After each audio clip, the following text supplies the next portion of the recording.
আসসালামু আলাইকুম রহমতুল্লাহ। প্রিয় দর্শক, কেমন আছেন? আশা করি ভালো আছেন। প্রিয় দর্শক, প্রাথমিক সহকারী শিক্ষক নিয়োগের চূড়ান্ত ফলাফলের দ্রুত প্রকাশের দাবি জানিয়েছে।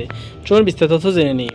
প্রিয় দর্শক, প্রাথমিক সহকারী শিক্ষক নিয়োগ বিধিমালা 2019 বাতিল করে জনপ্রশাসন মন্ত্রণালয় জারিকৃত কোটা সংক্রান্ত সর্বশেষ প্রজ্ঞাপন অনুসারে 93% মেধা ও 7% কোটার ভিত্তিতে সব শূন্যপদের বিপরীতে প্রাথমিক সহকারী শিক্ষক নিয়োগের ঢাকা চট্টগ্রাম চূড়ান্ত ফলাফল দ্রুততম সময়ের মধ্যে প্রকাশের দাবি জানিয়েছে বৈষম্য বিরোধী চাকরি প্রত্যাশী আন্দোলন নামে একটি প্ল্যাটফর্ম।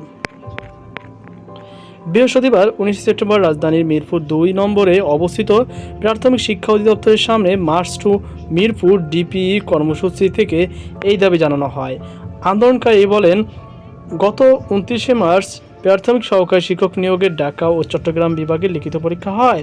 পরীক্ষার আমরা 46,199 জন প্রার্থী উত্তীর্ণ হই। পরে গত 9 মে থেকে 12 জুন পর্যন্ত 46,199 জন প্রার্থীর মৌখিক পরীক্ষা সম্পন্ন হয়।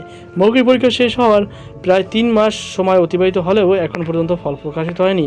বক্তারা বলেন, প্রাথমিক সহকারী শিক্ষক নিয়োগের বিধিমালা 2019 অনুসারে উক্ত নিয়োগের ক্ষেত্রে মহিলা 60%, পোষ্য 20% ও পুরুষ 20% ধার্য রয়েছে, যা মেধার চূড়ান্ত অবমাননা বলে আমরা মনে করি। যেহেতু গত 23 জুলাই জনপ্রশাসন মন্ত্রণালয় কর্তৃক জারিকৃত প্রজ্ঞাপনের মাধ্যমে কোটা সংক্রান্ত আগের সব পরিপত্র, আদেশ, নির্দেশ অনুশাসন রহিত করা হয়েছে, তাই প্রাথমিক সহকারী শিক্ষক নিয়োগের 93% মেধা ও 7% অনন্য কোটা অনুসরণ করতে আইনগত কোনো জটিলতা থাকার কথা নয়। তাই উক্ত নিয়োগের ফলাফল প্রণয়নের ক্ষেত্রে জনপ্রশাসন মন্ত্রণালয় জারিকৃত কোটা সংক্রান্ত সর্বশেষ প্রজ্ঞাপন অনুসারে 93% মেধা ও 7% অনন্য কোটা অনুসরণের দাবি আমরা সাধারণ শিক্ষার্থীরা প্রাথমিক শিক্ষা অধিদপ্তরের সামনে 3 দিন মানববন্ধন কর্মসূচি পালন করেছি।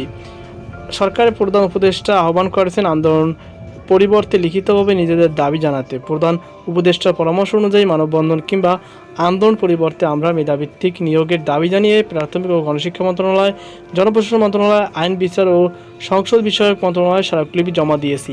তারা বলেন, আমাদের লক্ষ্য করছি যে সর্বশেষ প্রজ্ঞাপন জারির আগে অনুষ্ঠিত কয়েকটি নিয়োগ পরীক্ষার ফলাফল সাম্প্রতিক সময়ে প্রকাশিত হয়েছে, যেগুলো সর্বশেষ প্রজ্ঞাপন অনুসরণ করা হয়েছে, অর্থাৎ 93% মেধা ও 7% কোটা অনুসরণ করা হয়েছে। কর্তৃপক্ষের দৃষ্টি আকর্ষণ করার জন্য আমরা গত 1 ও 9 সেপ্টেম্বর আমাদের কর্মসূচি প্রথম সারির প্রায় সব গণমাধ্যম প্রচারিত হলেও কর্তৃপক্ষ দৃশ্যমান কোনো পদক্ষেপ নিতে দেখা যায়নি। তাই আজকের মার্চ টু মিরপুর ডিপিই কর্মসূচি থেকে আমরা বৈষম্য বিরোধী চাকরি প্রত্যাশী আন্দোলনের স্পষ্টভাবে বলতে চাই যে জুলাই গণঅভ্যুত্থান শহীদের রক্তের বিনিময়ে প্রতিষ্ঠিত স্বাধীন বাংলাদেশে কোনো বৈষম্যমূলক কোটা থাকতে পারবে না। তো প্রিয় দর্শক, ইসলাম আমাদের সর্বশেষ আপডেট। এই সংক্রান্ত আপনার কোনো মতামত থেকে থাকলে অবশ্যই কর্মক জানাবেন। সকল বাধা থাকুন। আজকে পর্যন্ত আল্লাহ হাফেজ।